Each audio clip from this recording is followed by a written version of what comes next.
Mas a favor, ninguém foi obrigado a tirar.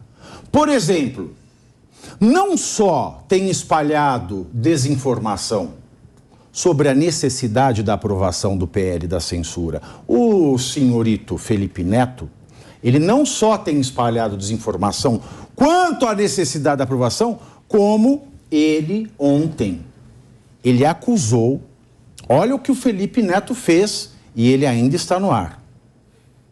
Ele acusou o STF de estar cometendo crime de tentativa por grave ameaça contra o Estado Democrático de Direito.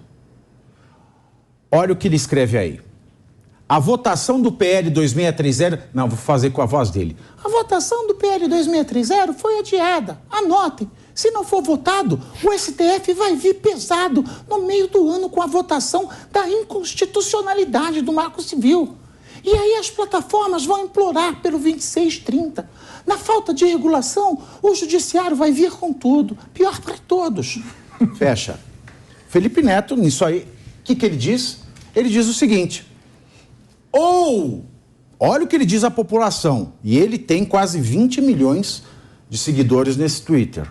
O que quer dizer que o alcance dele vai para toda a população brasileira que tem internet. A não ser para pessoas que ele bloqueia como eu. E eu. E o Asmar. E o alemão também. Tá? Bom, ele falou isso. O que ele quis dizer? Gente, se o legislativo não aprovar esse PL, o judiciário vai fazer o que ele quiser.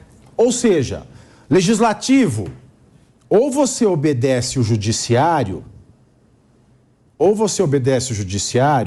e, porque o governo está bancando isso pesadamente, que está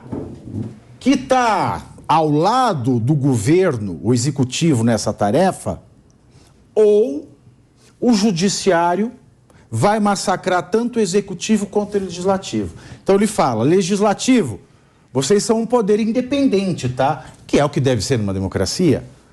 Mas agora vocês têm a chance de aprovar uma coisa que o judiciário quer e que o governo gosta também. Porque se não aprovar agora, sem o governo estar gostando, o governo, o executivo e o legislativo vão ficar debaixo do judiciário. E aí ele não comete crime. Porque se e aí isso ele não é banido. Se isso não é chamar, não é dizer com todas as letras que o STF está cometendo um golpe de Estado, e golpe de Estado não, um crime, e o crime é tentativa de abolição do Estado Democrático de Direito, porque por meio de grave ameaça, e ele está dizendo que o judiciário faz uma grave ameaça ao legislativo e ao Brasil, ele interfere em um poder constitucional. Está lá, na lei. Mais claro que isso, impossível. E esse moleque ainda continua espalhando. Moleque, tem quase 40 anos nas costas. Quase da minha idade, não é? Deve ter um cérebro de ervilha. Mas por que ele pode e os outros não podem? E ele é membro do Conselho de Combate à Desinformação do governo federal. E do Gabinete contra o Discurso de Ódio. Então, pera um pouquinho. O Mano falou uma coisa importante. Se ele é membro, o gabinete de... O governo criou um Conselho de Combate à Desinformação, onde ele reuniu figuras como Felipe Neto e a Manuela Dávila. Então, e agora eu quero lhe perguntar, já nisso aí, por que essa, como é que chama a comissão? É o Conselho de Combate à Desinformação. Por que é que eles não cobram, então, uma informação clara sobre a vacina do Bolsonaro? Que técnico em Windows 95 consegue. Tiago, eu ia numa outra linha de raciocínio, ia dizer o seguinte: se ele está num conselho de combate à desinformação, o dever dele é combater a desinformação. Logo, o dever dele é informar corretamente. Então, partindo dessa premissa, ele já tem alguma informação privilegiada do Supremo Tribunal Federal? Porque ele está fazendo um juízo de certeza. Ele está acusando, é calúnia, no mínimo. Ele está dizendo, será declarado. Ele, neste Conselho de Combate à Desinformação, que exige por parte dele que preste informações corretas, ele já tem alguma informação privilegiada? ele tem que ser imediatamente expulso desse conselho, ou o Supremo Tribunal Federal tem que requisitar aí diretamente, porque aí é a prisão flagrante, que ele tem um flagrante atentado direto. Ele tem um poder de investigação, crimes praticados contra si. A meu ver, ou ele está impondo uma calúnia, ou ele está revelando um fato de que ele teve conhecimento privilegiado. Então, ele já não pode mais continuar nesse conselho de combate à desinformação. Porque ou ele está desinformando, mentindo deslavadamente, ou ele está falando a verdade, e nesse caso é mais grave ainda. E ele está mentindo. Tem uma informação privilegiada. Ele está mentindo. Olha, ele tem mais acesso, eu acho, que o Felipe Neto, que o Brasil Paralelo. Acho, não tenho certeza. Agora, o Brasil Paralelo não pode falar. E o Felipe Neto pode promover desinformação? Para quê? Para quê? Para que hoje só se fale da apreensão na casa do presidente Bolsonaro e da Tiago Pavinato, ou ele praticou uma fake news e tem que ser inserido no inquérito das fake news, ou ele declarou uma informação privilegiada grave. Ele precisa esclarecer. E eu acredito em Papai Noel, porque não vai acontecer nada com ele. Nada com ele. É por isso que eu questiono a justiça hoje no Brasil. A gente sabe, Capês, você é um cara que entende tudo de justiça. Você deixou claro tudo o que pode acontecer. E a gente sabe, ninguém precisa me avisar, eu não preciso ler reportagem, nada. Eu sei que nada vai acontecer com o Felipe Neto, independente do que ele fale na internet.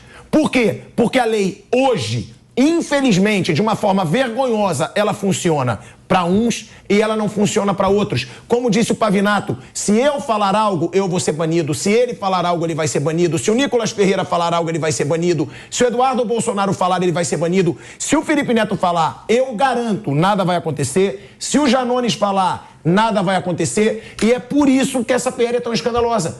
Porque ela só vai funcionar para quem é de direita. Eles vão calar totalmente quem é de direita, eles vão banir, como eles mesmos dizem, eles vão banir quem é de direita e só vai ter voz a grande mídia, que é a grande beneficiada nessa PL da censura, eu prefiro chamar de PL da censura do que PL das fake news, e os influenciadores de esquerda.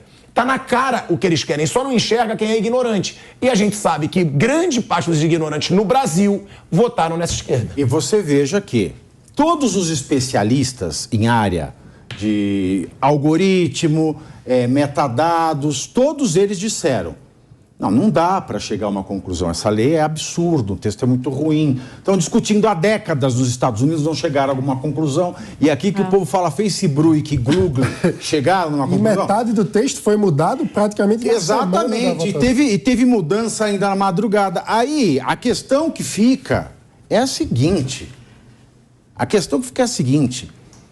o único jornal que eu leio de manhã, vários jornais, mas o único que se rasgou de elogios, falou que era a aprovação da PL 2630 deve ser recebida com júbilo. Júbilo.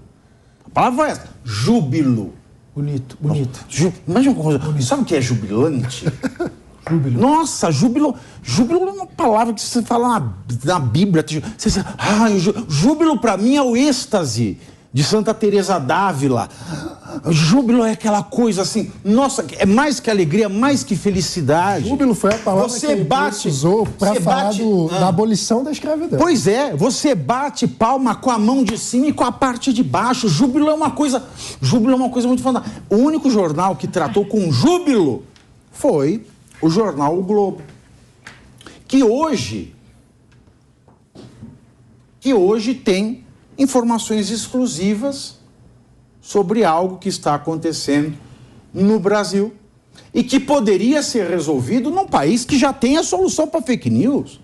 O Brasil é o único país no mundo que tem a solução democrática para o problema de algoritmos, mas que não consegue puxar um extrato do que foi feito no sistema do SUS. E qual seria a grande beneficiada pela PL? A Rede Globo, que é da mesma emissora... Mas é óbvio. Televisão. Ué, mas você falou do jornal O Globo. O jornal, é que saiu lá no editorial. Ué, mas eu tô falando da empresa. Quem que seria beneficiado com isso? Quem seria beneficiado com a PL da censura? A conta Aí sou eu que estou falando. Eu queria fazer um ponto importante para explicar esse ponto do pilhado, é que o PL prevê remuneração para empresas de jornalismo que tenham informações jornalísticas utilizadas nas redes sociais. Mano, você foi falar Thiago e falou pilhado.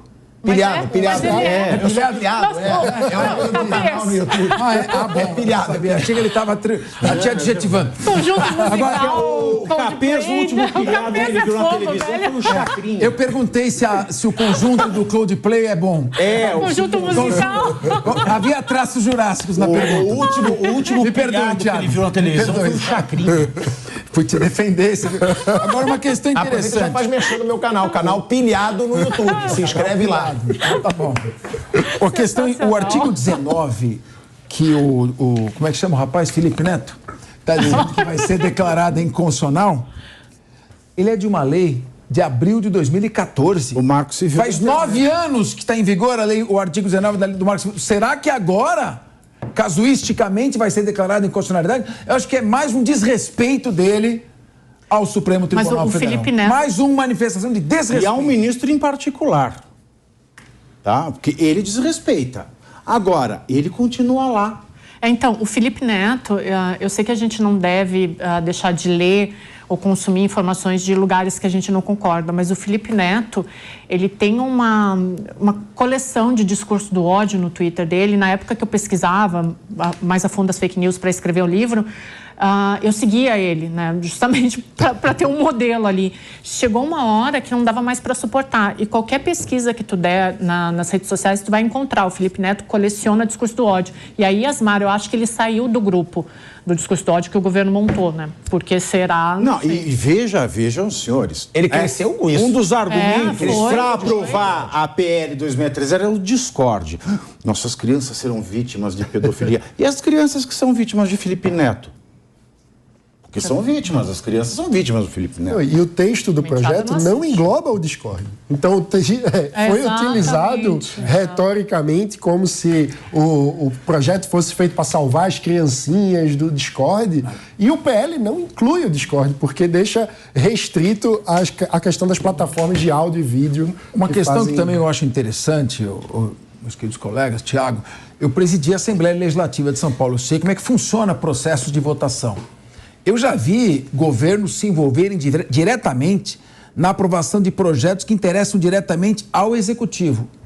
Eu nunca vi um envolvimento direto num projeto temático como esse por parte da Presidência da República, do Poder Executivo. Isso me assusta. Parece Calígula. Mas dá a impressão que há um interesse em aprovar esse projeto. Seria um projeto temático por uma utilização direcionada. E aí a sociedade tem que ficar atenta, os debates têm que prosseguir. Repito que com relação ao mérito geral do projeto, eu acho que precisa ter alguma regulação, tem que ter sim alguma regulação, mas isso tem que ser discutido com calma em audiências públicas. Temos que ouvir todos os lados. Me apavora o fato das plataformas terem o seu ponto de vista sequestrado por ordem judicial, sob coação de imposição de multas milionárias, sob argumentos que eu não consigo entender. Na verdade, é uma posição editorial. É a posição delas, estão defendendo a posição da empresa. É normal. Nós que devemos colocar posições em sentido contrário. Esse tipo de autoritarismo assusta e está se tornando cada vez mais presente no Brasil.